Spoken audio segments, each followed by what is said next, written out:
미주 한인 공공외교단체인 KPEC이 북한 원산 갈마지구 방문을 전제로 한 동포 방문단 구상을 공개했습니다. 미 국무부가 1월 21일부터 공공혜택에 의존할 가능성이 높은 75개국에 대한 이민비자 영주권 수속을 전면 중단한다고 발표했습니다. ACA 오바마케어 등록자들이 1월 15일 등록을 마감하는 가운데 현재까지 2,280만 명으로 계산돼 140만 명 급감한 걸로 계산되고 있습니다. 트럼프 행정부가 이민 단속을 방해하는 피난처 도시들 뿐만 아니라 소속 주정부들에게도 연방 자금 지급을 중단한다고 발표했습니다. 12월 미 기존주택 판매가 연율로 435만 채가 판매돼 2년 만에 최고치인 5.1% 급증한 것으로 나타났습니다.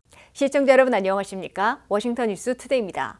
미주 한인 공공외교단체인 KPEC이 피스메이커를 위한 피스메이커 구상을 민간 차원에서 실천하겠다고 밝혔습니다. KPEC은 북미 관계 개선과 한반도 평화가 논의될 환경이 조성되고 있다며 북한 원산 갈마지구 방문을 전제로 한 대규모 민간 교류 방문단 조직에 나섰습니다. 특히 미주 동포들을 중심으로 한 이산가족 상봉과 미국 정치권과 시민들이 함께 참여하는 방북 구상으로 북미 대화에 물꼬를 트겠다는 계획입니다. 안혜린 기자가 보도합니다. 미주 한인 공공외교단체 KPEC이 북한 원산 갈마지구 방문을 전제로 한 동포 방문단 구상을 공개했습니다. KPEC은 지금이 북미 관계 개선과 한반도 평화 논의를 실질적으로 진전시킬 수 있는 시점이라 판단하고 미주 동포와 미국 정치권이 함께하는 방문단 구상을 준비 중이라고 밝혔습니다. 벌써 73년째 이어져오는 한국전을 공식적으로 마감하자, 종집을 찍자라는 종전선언이 있고요. 그리고 나서 평화조약을 통해서 북미 연락사무소, 외교관계를 통한 관계정상화를 하자는 거거든요. 미주동포 평화여행 방북단을 구성하려고 하고 있습니다. 원산 갈마지구는 이미 북한이 개방을 선언한 지역으로 현재 북한이 미국 시민의 방문 자체를 막고 있는 상황은 아니라는 설명입니다. 실제로 한국의 여러 민간 단체들은 이미 원산 갈마 지역을 대상으로 한 여행단을 출범시킨 상태입니다. 문제는 북한이 아니라 미국 정부가 유지하고 있는 북한 여행 금지 조치로 이 조치가 연장되지 않을 경우 미국 시민의 방북이 가능해집니다. KPEC은 이 점에 주목해 미국 시민권을 가진 미주 동포를 중심으로 이산가족 상봉과 민간 교류를 겸한 원산 갈마지구 관광 행사를 추진하고 있습니다. 특히 미 연방 의원들이 함께 방북하는 형태를 구상하고 있어 단순한 방문을 넘어 북미 관계 개선의 상징적 계기가 될 수 있다는 기대도 나오고 있습니다. 이 같은 계획이 현실성을 갖는 배경에는 미국 정치권 내부의 변화도 자리하고 있습니다. 공화당 소속으로 강경 보수 성향으로 알려진 앤디 빅스 의원이 과거부터 이 법안에 서명해왔고 초당적 지지가 점차 확산되고 있다는 평가입니다. 또한 북한 방문 금지 조치는 북한이 아닌 미 행정부의 결정 사항이기 때문에 이미 이산가족 상봉 관련 법안이 발효된 상황에서 행정부가 여행 금지 연장에 서명하지 않기만 하면 제도적 장애물은 상당 부분 해소될 수 있다는 분석도 나오고 있습니다. 여기에 더해 트럼프 대통령이 중간선거와 외교적 성과를 염두에 두고 오는 4월 중국 방문에서 북미 간 물밑 접촉이 이루어질 수 있다는 관측도 나오고 있습니다. 미국 내 여론조사에서도 북미 관계 개선에 찬성하는 응답이 60%를 훌쩍 넘는 것으로 나타나 시민사회 차원의 움직임도 힘을 받을 수 있다는 평가입니다. 이런 흐름 속에서 KPEC은 오는 6월 24일부터 26일까지 대대적인 한반도 평화 컨퍼런스를 개최할 예정입니다. 미 상하원 전체 의원 535명과 한국 국회의원 300여 명 전원에게 초청장을 발송하고 북한 유엔 대표부에도 초청을 준비할 계획입니다. KPEC은 한반도 평화를 위한 골프 토너먼트를 시작으로 6월 대규모 평화 컨퍼런스, 그리고 원산 갈마지구 방문단 추진까지 이어지는 민간 외교 활동을 통해 북미 대화 재개의 환경을 조성하겠다는 계획입니다. WKTV 뉴스 안혜린입니다. 미 국무부가 1월 21일부터 전 세계 75개국에 대한 이민비자 영주권 수속을 전면 중단한다고 발표했습니다. 웰페어, 공공혜택을 많이 이용했거나 이용할 것으로 의심되는 75개국이 지정됐지만 북중미 월드컵을 위한 방문비자, 유학생, 취업자 등 비이민비자는 계속 허용한다고 밝혔습니다. 한면태 기자가 보도합니다. 트럼프 행정부가 미국의 웰페어, 퍼블릭 차지, 공공혜택에 의존할 위험이 높은 75개국을 선정해 이들 국가 출신들의 미국 이민비자, 영주권 수속을 전면 중단하는 특단의 조치를 전격 취했습니다. 국무부는 트럼프 2기 행정부 출범 1주년을 맞는 1월 21일부터 75개국 출신들에 대한 이민비자, 즉 영주권 수속을 전면 중단한다고 발표했습니다. 국무부는 미국의 복지가 이들 국가 출신들에 의해 빼앗기지 않는다는 확신이 들 때까지 무기한 중단할 것으로 밝혔습니다. 이민비자, 영주권 수속이 전면 중단되는 75개국들에는 이미 단행되고 있는 여행금지국 30국들이 모두 포함되어 있습니다. 게다가 브라질과 우루과이, 콜롬비아, 과테말라, 하이티 등 중남미 국가들과 러시아, 이란, 이라크, 태국도 들어갔습니다. 이집트, 나이지리아, 모로코, 소말리아, 예멘 등도 추가됐습니다. 트럼프 행정부는 미국에 이민 오려는 사람들이 미국이 빈곤층에게 제공하고 있는 탄프와 SSI 등 현금 보조, 웰페어를 많이 이용했거나 이용할 것으로 의심되는 경우 이민비자, 영주권을 기각할 것으로 경고하고 그 대상을 퍼블릭 차지로 확대 시행할 채비를 하고 있습니다. 퍼블릭 차지로 확대 적용하면은 현금 보조뿐만 아니라 푸스탬프 식료품 보조, 메디케이드 의료보험, 렌트비 바우처 등 주택 보조 등을 받은 것으로 드러날 경우 이민 비자나 그린카드를 받지 못하게 됩니다. 미국 이민 수속을 한국 등 외국서 진행할 경우 이민 비자를 승인받고 미국에 온 다음에 그린카드를 받게 되고 미국에서 거주하며 수속하면은 직접 영주권을 승인받게 됩니다. 트럼프 행정부는 그러나 이번 조치는 이민비자, 영주권 수속에 한하며 북중미 월드컵을 위한 방문비자나 유학연수생, 취업비자 등 비민비자에는 적용되지 않는다고 국무부는 밝혔습니다. 이에 따라 75개국에 포함된 브라질, 우루과이, 이집트, 나이지리아 등 월드컵 참가국들에는 미국 일시 방문에는 영향을 미치지 않을 것으로 국무부는 강조했습니다. WKTV 뉴스 한면택입니다. ACA 오바마케어 등록자들이 정부 보조의 종료로 1월 15일 등록 마감을 앞두고 현재까지 2,280만 명으로 140만 명 급감한 걸로 계산됐습니다. 3년 연장안이 하원에서 통과돼 상원에서 1월 중 정부 보조를 되살릴 가능성이 있지만 지난 연말에 정부 보조가 종료되자 마감을 앞두고 100만 명 안팎이 급감한 걸로 집계됐습니다. ACA 오바마케어 등록자들이 100만 명 안팎 급감하는 중대 변화를 맞고 있습니다.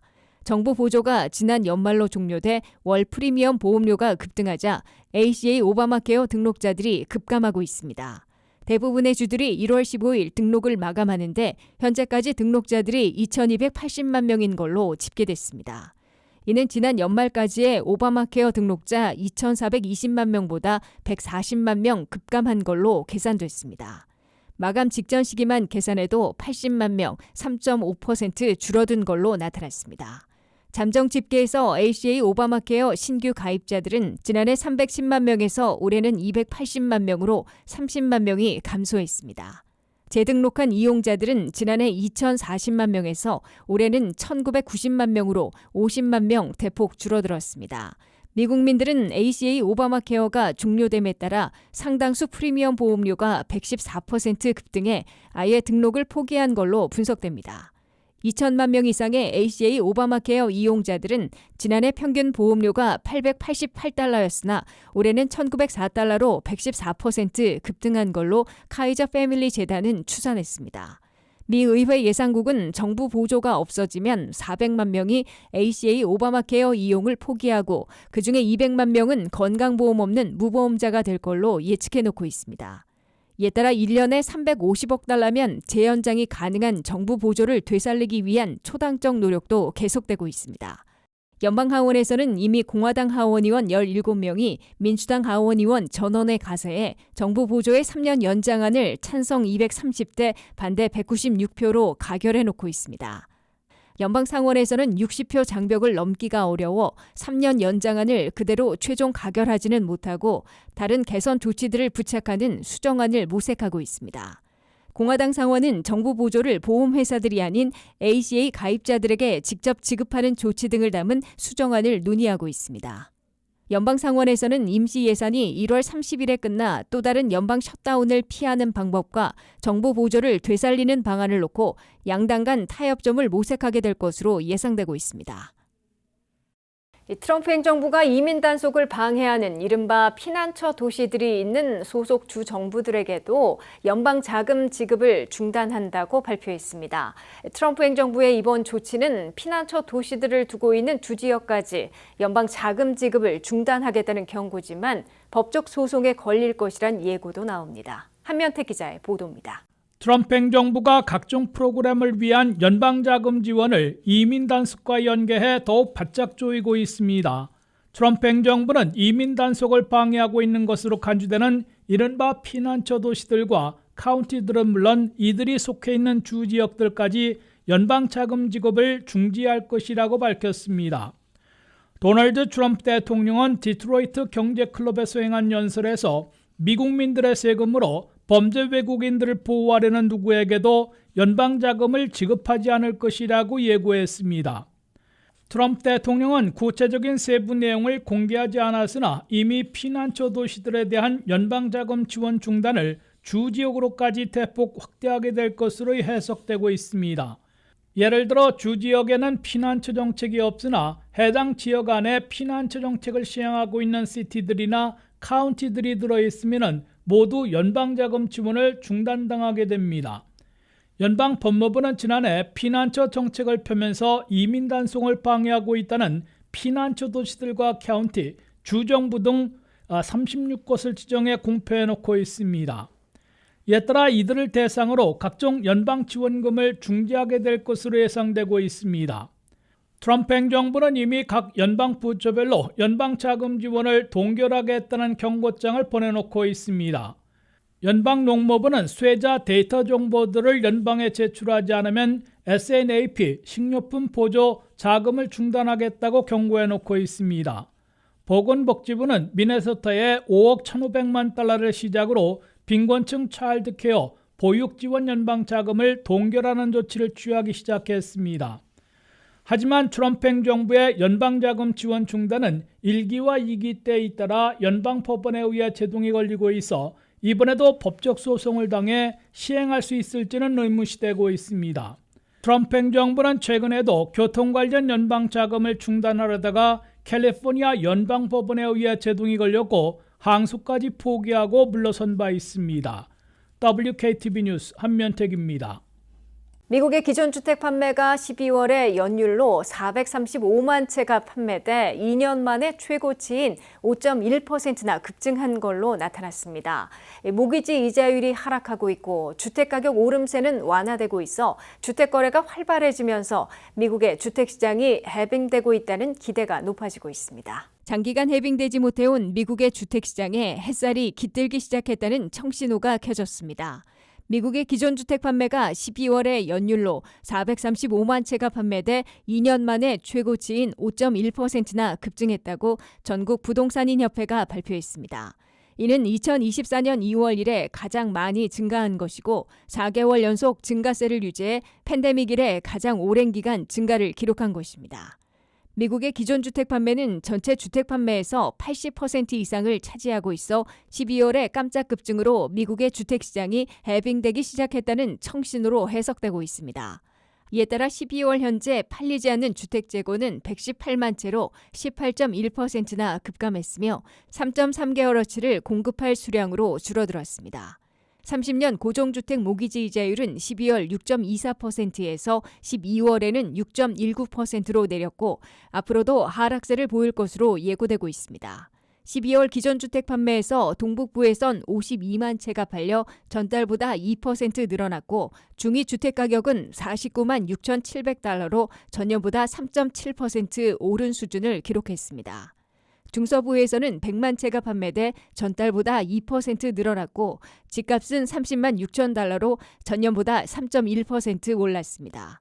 남부에서는 202만 채가 팔려 전달보다 6.9%나 급증했으나 집값은 36만 200달러로 전년보다 마이너스 0.3% 소폭 내렸습니다. 서부에서는 81만 채가 판매돼 전달보다 6.6% 증가했으나 집값은 60만 5,600달러로 전년에 비해 오히려 1.4% 하락한 것으로 나타났습니다. 미국의 주택시장에서는 모기지 이자율이 더 내려가야 주택 거래가 더 활성화되겠지만 트럼프 대통령까지 이자율 낮추기 시도에 나서고 있어 곧 본격 해빙될지 주시되고 있습니다. 트럼프 대통령은 페니메와 프레디맥에게 모기지 채권을 2천억 달러어치를 매입하도록 지시해 모기지 이자율을 더 하락시키려는 시도에 나섰습니다. 미국의 주택 모기지 중에 절반 정도는 5% 이하의 낮은 이자율을 보유하고 있어 6% 초반의 이자율로도 살던 집을 내놓고 새 집으로 이사하기 어려운 상황이 지속되고 있습니다. 주택 모기지 이자율이 5%대로 내려가야 주택 거래가 보다 활성화돼서 주택 시장이 되살아날 것으로 예상되고 있습니다. 이상으로 워싱턴 뉴스투데이를 마치겠습니다. 시청해주신 여러분 고맙습니다.